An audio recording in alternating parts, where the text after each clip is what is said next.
Hello everyone and welcome to Online Study for You, your one-step solution for all your placement needs. Today we are going to start a venture in which we are going to learn English in a completely different manner. आप में से कई लोग ये बात हमेशा करते हैं कि जब इंग्लिश सीखनी है तो हमेशा इंग्लिश में ही बात क्यों की जाए। तो सबसे पहले मैं आपको ये बता दूं कि इस वीडियो में हम जो सीखने वाले हैं वो है बेसिक इंट्रोडक्शन कि हमें लैंग्वेज को कैसे यूज करना है, इंग्लिश के बेसिक बिल्डिंग को कैसे बनाना है। देन हम सीखेंगे कि अल्फाबेट और साउंड्स कैसे यूज किए जाते हैं ताकि different different types of pronunciation में हमें इसकी हेल्प मिल सके। और तीसरी चीज जिसे हम डिस्कस करने वाले हैं वो है सेंटेंस स्ट्रक्चर। देखिए फ्रेंड्स, इंग्लिश को सीखने का एक सबसे आसान तरीका है कि आप उसे समझना सीखें। समझ रहे हैं आप? इसलिए I am going to keep this video in bilingual format. Bilingual format का मतलब है मैं इसमें हिंदी और इंग्लिश दोनों का इस्तेमाल करने वाली हूं ताकि आप लोगों को कॉन्सेप्ट समझने में आसानी हो। इसका मतलब ये नहीं कि आप इंग्लिश बोलने और पढ़ने से बच सकते हैं। आपको इक्वली एफर्ट्स डालने हैं मेरे साथ। जब मैं कहूंगी कि आपको ये वर्ड्स मेरे साथ बोलने हैं, then please do this effort. आप उन वर्ड्स को अपनी जगह पर बैठे हुए बोलें। That's the only way you can learn English. तो चलिए बिना देर किए हम चलते हैं आज की क्लास को स्टार्ट करने। ABCD तो सबने पढ़ी है। आप लोग जानते होंगे कि यहाँ पर फिलहाल ABCD यानी इंग्लिश अल्फाबेट लिखे हैं। आप सोच रहे होंगे कि मैं आपको ये अल्फाबेट्स क्यों दिखा रही हूँ, राइट? एग्जैक्टली फ्रेंड्स, हम सब जानते हैं कि ये ABCD हम लोग बहुत पहले क्लासेस में पढ़ चुके हैं अपने स्कूल लेवल पर। बट हमें ये समझना है कि इन इंग्लिश अल्फाबेट्स को इंग्लिश में यूज कैसे करना है। Let's talk about English alphabet. यहाँ पर 26 इंग्लिश अल्फाबेट आपको मिलेंगे। There are 26 letters in English alphabet. But can you locate vowels and consonants? क्या आप इनमें से ये बता सकते हैं कि vowels कौन से हैं और consonants कौन से हैं? या how can you differentiate between vowels and consonants? देखिए फ्रेंड्स, हमारे पास इंग्लिश में 5 vowels होते हैं। यानी कि अगर मैं इन वॉवल्स के बारे में बात करूं तो आपको स्क्रीन पर इस वक्त 5 वॉवल नजर आ रहे होंगे, जिनमें A, E, I, O and U। ये 5 लेटर्स इंग्लिश वॉवल्स हैं और जो बाकी के लेटर्स हमारे पास बचते हैं वो है consonants. Basically, there are 26 letters that have 44 sounds, out of which 20 are vowel sounds. है ना हैरानी की बात कि सिर्फ 5 वॉवल से हम 20 अलग तरह के वॉवल साउंड्स जनरेट कर सकते हैं। अब हमें ये साउंड्स जनरेट करने क्यों हैं, हमें ये भी समझना पड़ेगा। इसके लिए आप देखिए, different sounds can be produced with the combination of vowels and consonants. आप वोवल्स को वोवल्स के साथ कंबाइन करके, कॉन्सोनेंट्स को कॉन्सोनेंट्स के साथ कंबाइन करके और वोवल्स को कॉन्सोनेंट्स के साथ कंबाइन करके अलग अलग साउंड्स जनरेट कर सकते हैं। फोनेटिक्स, जी हाँ, फोनेटिक्स में हमें यही सिखाया जाता है। These sounds help us to correct our pronunciation. यानी कि जब आप इंग्लिश वर्ड्स को बोलना यूज करेंगे, अपनी डेली लाइफ में यूज करना स्टार्ट करेंगे, तो करेक्ट प्रोनाउंसिएशन बहुत इंपॉर्टेंट पार्ट प्ले करेगा और ये साउंड्स आपको करेक्ट प्रोनाउंसिएशन करने के लिए हेल्प करेंगे। आइए देखते हैं अलग अलग लेटर्स अलग अलग साउंड्स कैसे जनरेट करते हैं। साउंड ऑफ जेड, देखिए मैंने यहाँ कुछ वर्ड्स लिखे हैं, आप इन वर्ड्स को मेरे साथ रीड कीजिए। The first one is zeal. Z का साउंड बहुत एविडेंट है यहाँ, बिल्कुल clear. Next is zoom, next is poison.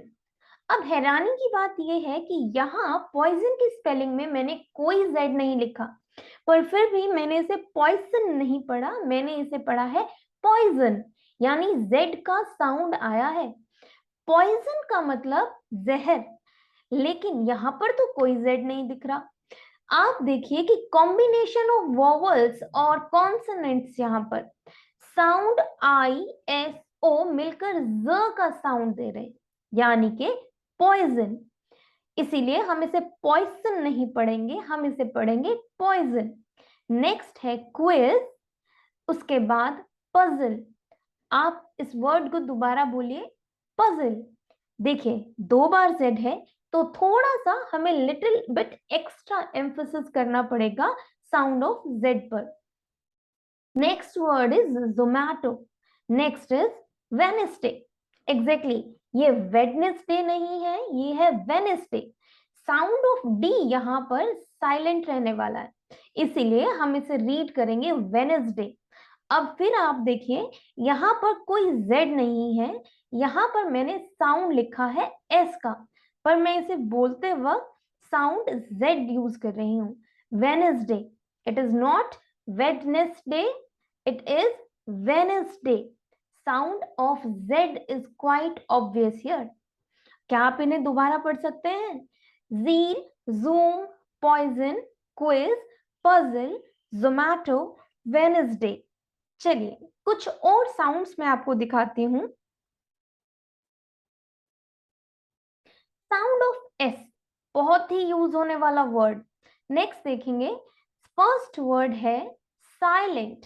Silent, the sound of S is quite obvious here, right? Here silent, sound of S. Again song, sound of S, then speak, sound of S is quite obvious here. I have used this word again, poison. I am using the word S but not speaking it as S. Why? देखिए मैंने इसे read किया है poison, पिछली slide में भी हमने इसे poison पढ़ा था, लेकिन मैंने इसे फिर यहाँ क्यों लिखा? क्योंकि यहाँ पर मैं आपको साउंड ऑफ एस बता रही हूँ, लेकिन इस वर्ड को लिखने का मेरा इसलिए यूज है क्योंकि मैं ये दिखाना चाह रही हूँ कि जरूरी नहीं है कि हमने एस लिखा है तो हम इसे पॉइसन ही पढ़ेंगे।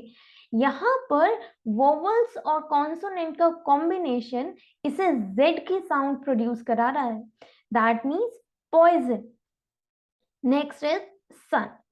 I hope you are understanding कि combination of vowels and sounds pronunciation में किस तरह से help करेंगे। Next sound को अगर हम देखें, sound of SH यानी कि श।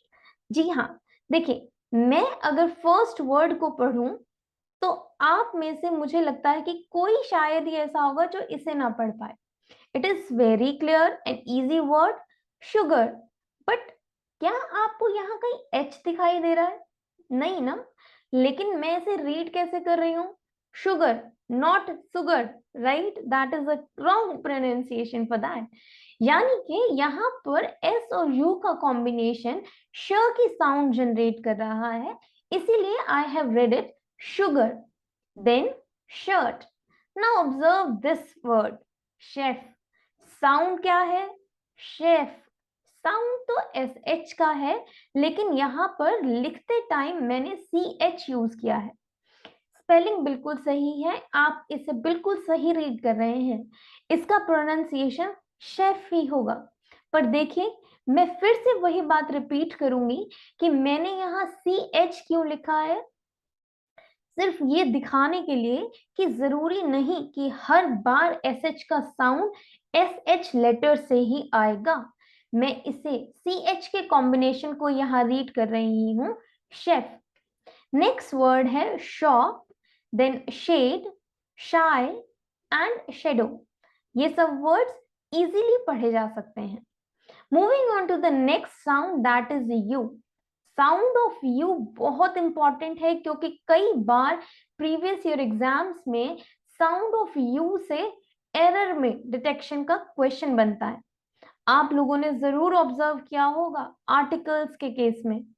देखिए the first word is unit, बहुत ही आसान है यू का sound. Next word is umbrella. क्या मैं इसे गलत पढ़ रही हूँ? नहीं ना, आप लोग सब जानते हैं कि ये अम्ब्रेला है और यहाँ पर साउंड ऑफ यू मैं यू की तरह ना पढ़कर अ की तरह पढ़ रही हूं, यानी कि अम्ब्रेला, नॉट यूम्ब्रेला, ठीक है ना।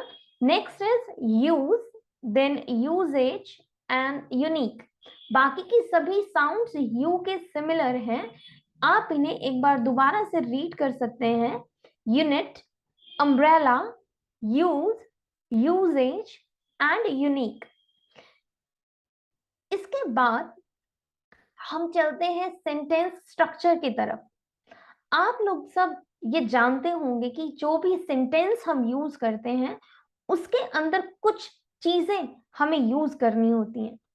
जैसे अगर मैं सिर्फ फर्स्ट स्टेटमेंट रीड करूं, subject does the verb on object, तो आपको यहाँ तीन चीजें देखने के लिए मिलेंगी एक सेंटेंस के अंदर, that is subject, verb and object.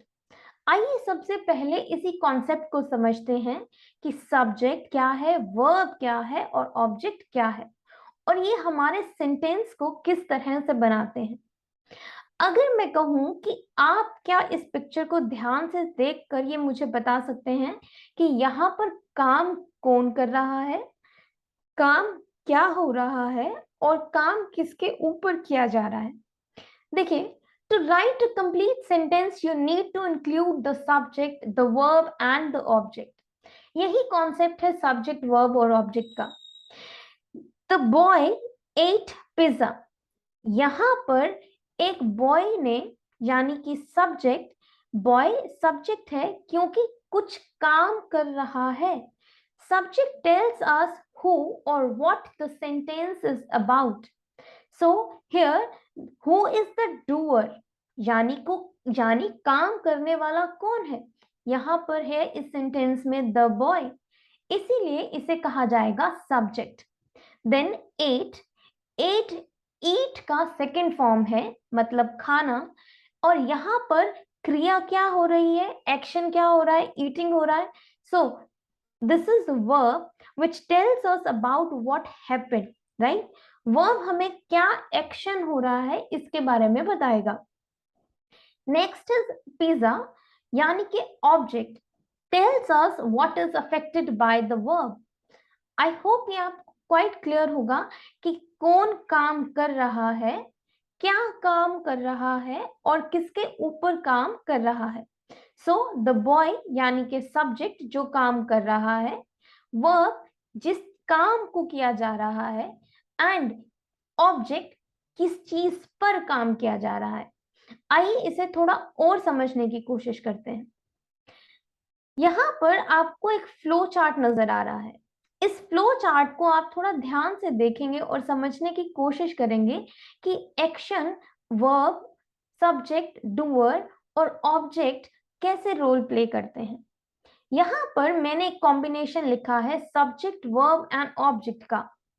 Subject यानी the person doing the thing, verb that is the thing done, and object that is thing that has something done to it. Read this example. Actor यानी कि कोई actor जो काम कर रहा है, then action यानी क्या काम कर रहा है, and object यानी thing acted on किस चीज पर काम कर रहा है।